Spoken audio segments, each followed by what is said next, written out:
Test 4. You will hear a number of different recordings and you will have to answer questions on what you hear. There will be time for you to read the instructions and questions, and you will have a chance to check your work. All the recordings will be played once only. The test is in 4 sections. At the end of the test, you will be given 10 minutes to transfer your answers to an answer sheet. Now turn to Section 1.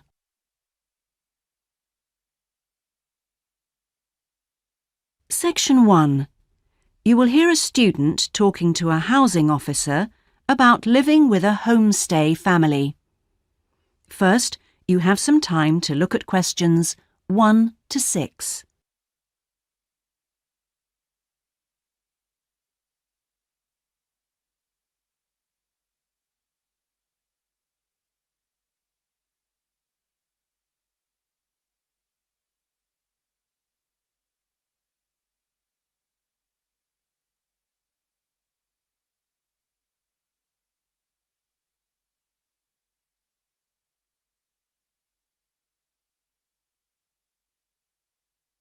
You will see that there is an example that has been done for you. On this occasion only, the conversation relating to this will be played first. Yes, what can I do for you? My friend is in homestay, and she really enjoys it, so I'd like to join a family as well. Okay, so let me get some details. What's your name? My name is Keiko Yuchini. Could you spell your family name for me? It's Yuchini. That's Yuichini.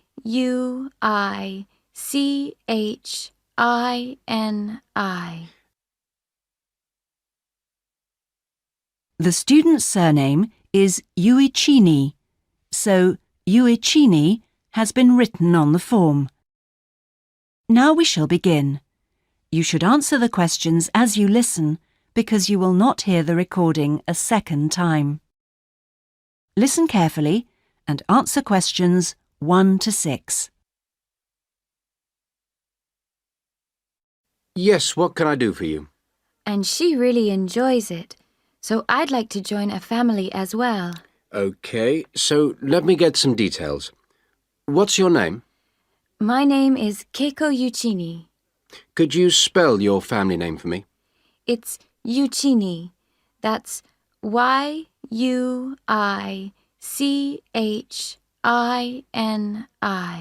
And your first name? It's Keiko. Keiko. That's Keiko Yuchini. Okay, and you're female. And your nationality? I'm Japanese. Right. And could I see your passport, please?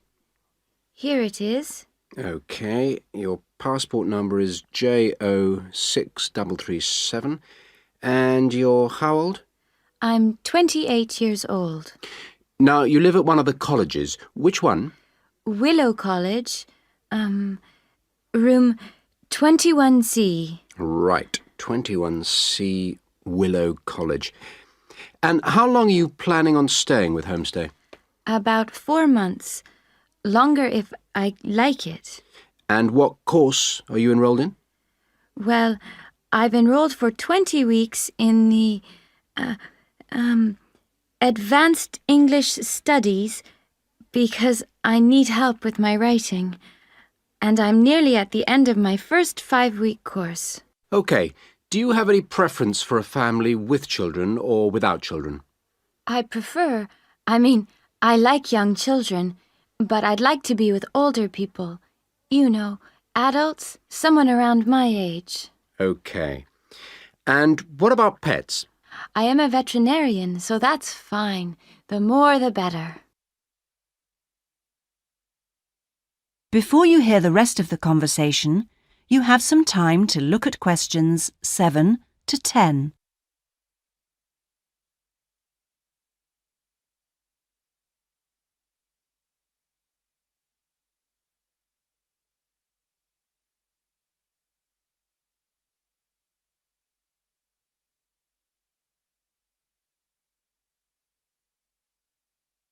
Now listen and answer questions 7 to 10. All right. Now, what about you? Are you a vegetarian or do you have any special food requirements? No, I am not a vegetarian, but I don't eat a lot of meat. I really like seafood. And what are your hobbies? I like reading and going to the movies. Do you play any sports? Yes, I joined the handball team, but I didn't like that, so I stopped playing. Now I play tennis on the weekend with my friends. All right. Let's see. Name, age, now the location. Are you familiar with the public transport system? No, I'm not really because I have been living on campus. I've been to the city a few times on the bus, but they are always late. What about the trains? I like catching the train. They are much faster. Now, let me go check on the computer and see who I've got. Listen, leave it with me. I'll check my records and I'll give you details this afternoon. Thank you for helping me. It's a pleasure. Bye. Bye. That is the end of section 1. You now have half a minute to check your answers.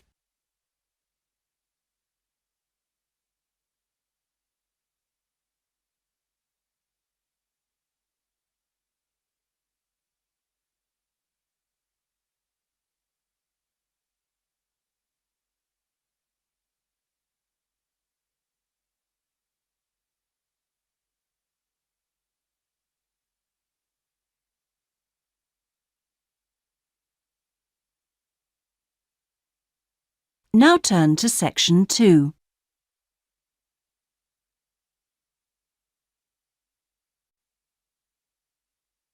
Section 2. You will hear a guide giving a tour of a park. First, you have some time to look at questions 11 to 14.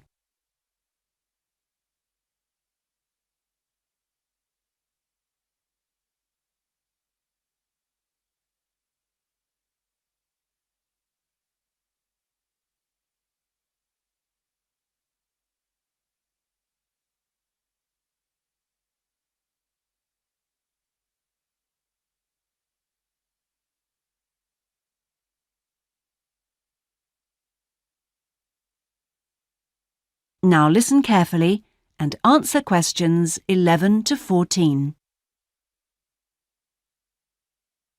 Welcome to all of you.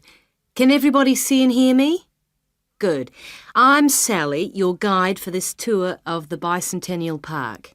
I hope that you're all wearing your most comfortable shoes and that you can keep up the pace. So, let's get underway on our tour around this wonderful park. I'll start today with some background information. There used to be a lot of factories in this area until the 1960s. Creating the park required the demolition of lots of derelict buildings on the site, so most of the exciting park space all around you was originally warehouses and storehouses.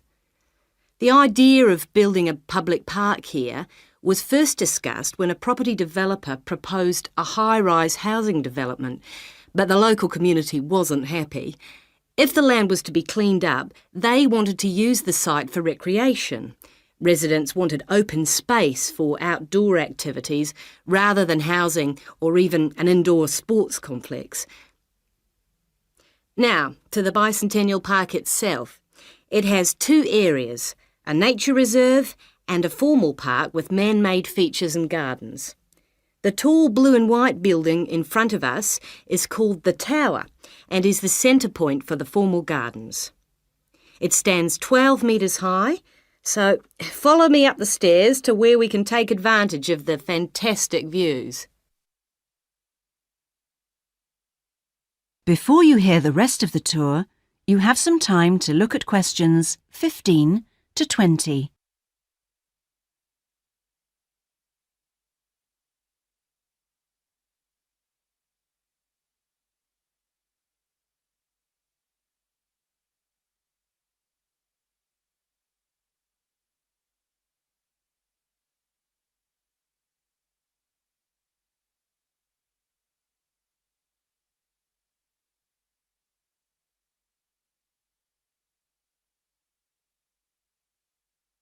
Now listen and answer questions 15 to 20. Well, here we are at the top of the tower, and we're going to look at the view from each direction. Out to the east, the large buildings about 1 kilometre away are on the Olympic site. There's an indoor arena for gymnastics, a stadium for track and field, and a swimming pool for races and synchronised swimming, and also diving. If you look carefully down there, you can see the train lines. The Olympic site has its own station to encourage the use of public transport. There is also a car park, but it only holds a limited number of cars. The formal park has some specially created water features. If you look out here to the south, you can see a circular ornamental pond.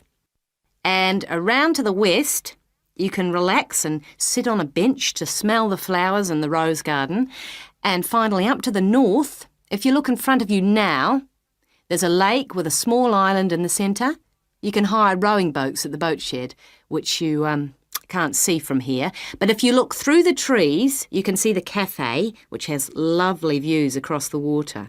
OK, let's climb down now.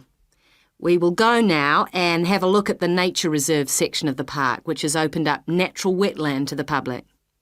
The mangroves have been made more accessible to visitors by the boardwalk built during the park's upgrade. You'd think that people would come here to look at the unusual plant life of the area, but in fact it's more often used for cycling and is very popular with the local clubs. This is the far end of the park, and over there you can see the frog pond, a natural feature here long before the park was designed. Just next to it we have our outdoor classroom, a favourite spot for school parties. The area is now most often used by primary schools for biology lessons. And finally, let's pass by the waterbird refuge. This area is in a sheltered part of the estuary. That's why the park's viewing shelter is a favourite spot for bird watchers who can use it to spy through binoculars. You can watch a variety of waterbirds, but most visitors expect to see black swans when they come to the shelter. You might spot one yourself right now. Well, here we are back at our starting point, the Visitors Centre. That is the end of section 2. You now have half a minute to check your answers.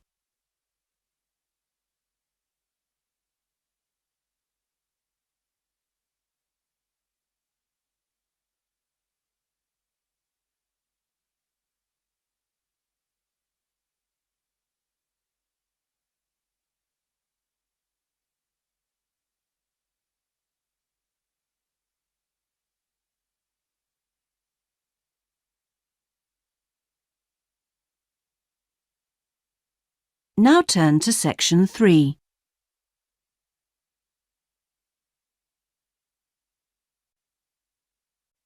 Section 3. You will hear 2 students discussing a geography presentation they're going to give. First, you have some time to look at questions 21 to 26.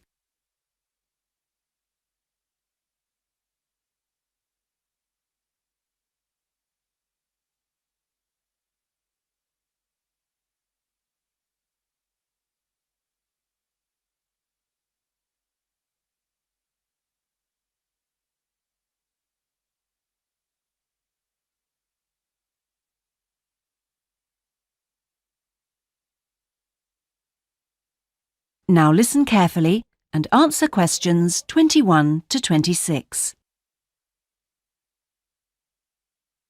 Remind me, Trevor, how long is the presentation? Dr. White said 3 per hour. So about 20 minutes. Well, it'll be 15 minutes per presentation. And 5 minutes for questions? And is this one going to be assessed? No, not this time round, because it's the first one, you know. Oh, good news. Well, Trevor, what are we going to include? Well, do you think we ought to give some historical background? Oh, no, definitely not. We won't have time. OK, but I think we ought to say something about the geographical location, because not a lot of people know where the islands are. Yes, OK. I'll take notes, shall I? Yeah, that'd be a help. So, Geographical location? Then we ought to give an overview of the whole education system. Shouldn't we say something about the economy?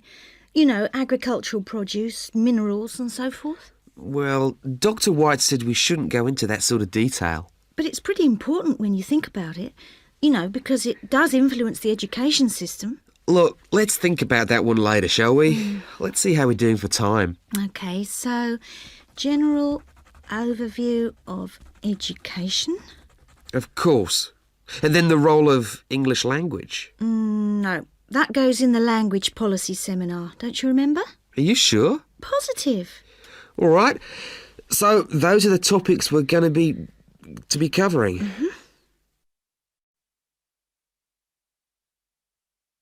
Before you hear the rest of the discussion, you have some time to look at questions 27 to 30.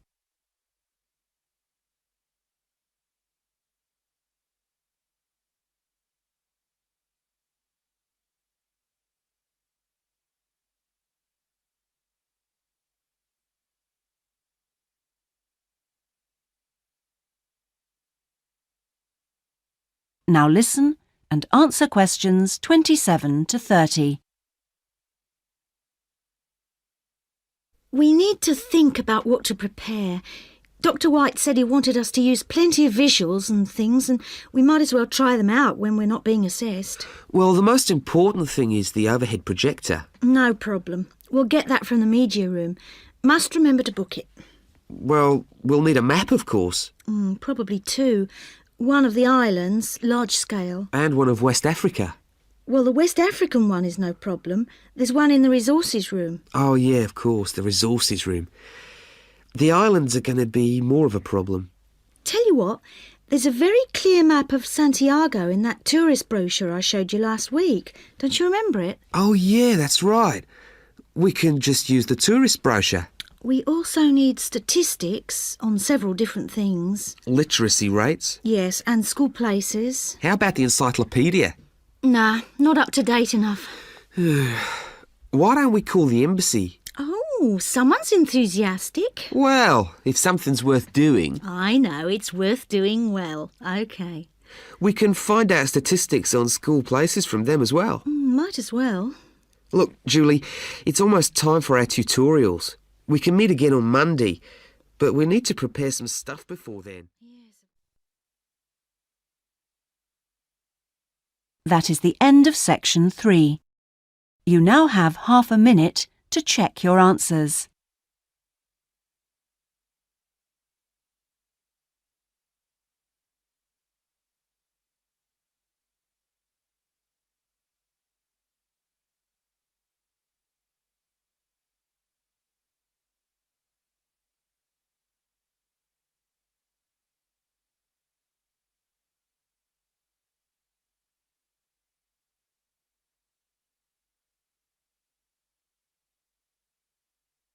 Now turn to section 4.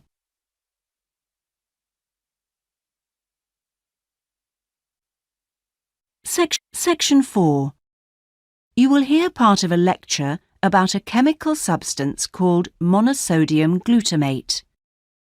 First, you have some time to look at questions 31 to 40.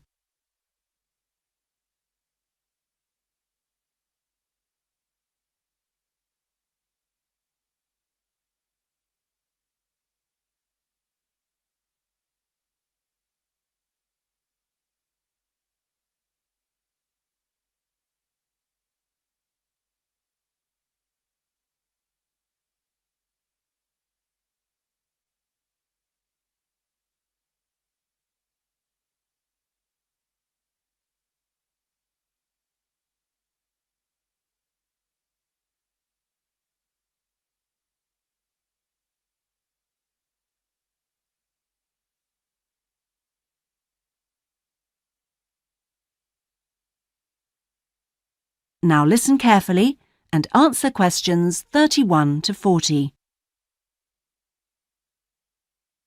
In today's lecture, I'm going to talk about monosodium glutamate, or MSG as it's more commonly known. Now, MSG, as you probably know, is a flavor enhancer which is used particularly in Chinese and Japanese cooking. Today, I am going to explore why it is so popular in these cuisines, and more importantly, how does it enhance the flavor of food? The main reason why MSG is more commonly used in Japanese meals is tradition. For many thousands of years, the Japanese have incorporated a type of seaweed known as kombu in their cooking, as they discovered it had the ability to make food taste better. But it wasn't until 1908 that the ingredient in kombu, which was responsible for the improvement in flavor, was actually discovered to be glutamate by scientists working there. From 1908 until 1956, glutamate was produced commercially in Japan by a very slow and expensive means of extraction.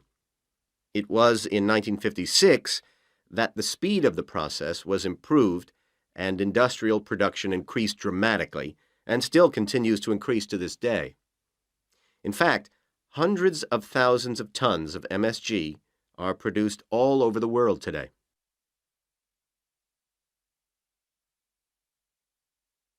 So what exactly is MSG? Well, monosodium glutamate contains 78.2% glutamate, 12.2% sodium, and 9.6% water. Glutamate is an amino acid that can be found naturally in all protein-containing foods. So this includes foods such as meat and cheese. It is widely known that Chinese and Japanese food contains MSG, but many people don't seem to be aware that it is also used in foods in other parts of the world. For example, it is found in commercially made Italian pizzas, in American fast food, and in Britain, MSG is used in things like potato crisps. So, how exactly does MSG work? Well, in the Western world, we commonly talk of 4 tastes, and I'm sure you're all familiar with the concepts of sweet, sour, bitter, and salt. Well, in 1908, Kikunae Ikeda identified a 5th taste, and it is thought that MSG intensifies this naturally occurring taste in some food. It does make perfect evolutionary sense that we should have the ability to detect or taste glutamate because it is the amino acid which is most common in natural foods. John Prescott, an associate professor at the University of Chicago, suggests that this 5th taste serves a purpose just as the other tastes do. He suggests that it signals to us the presence of protein in food, in the same way that sweetness indicates that a food contains energy-giving carbohydrates. Bitterness, he says, alerts us to toxins in the food, while sourness warns us of spoilage, and saltiness signals the presence of minerals. So, what else do we know about this 5th taste? That is the end of section 4. You now have half a minute to check your answers.